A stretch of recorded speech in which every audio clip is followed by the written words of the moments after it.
திருப்பூர் மாவட்டம் அவிநாசியில் திருமணமான 3 மாதத்தில் விஷமருந்து காருக்குள் புதுமண பெண் தற்கொலை.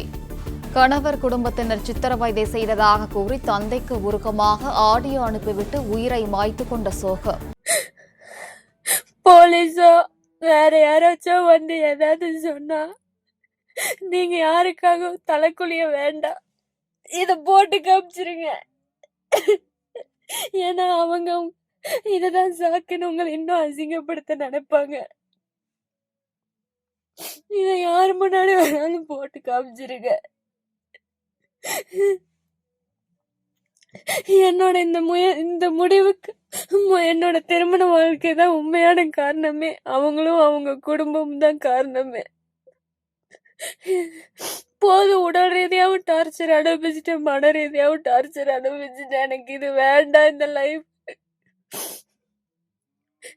அதெல்லாம் அவங்க மாற மாட்டாங்க.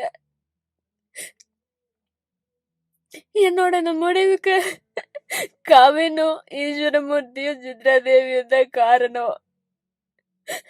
என் கல்யாண வாழ்க்கைய மோசமா போயிருச்சு.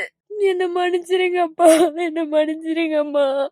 பிளே ஸ்டோர் மற்றும் ஆப் ஸ்டோரில் இருந்து பாலிமர் செயலியை QR கோடு மூலம் பதிவிறக்கம் செய்யுங்கள். செய்திகளை உடனுக்குடன் பெறுங்கள்.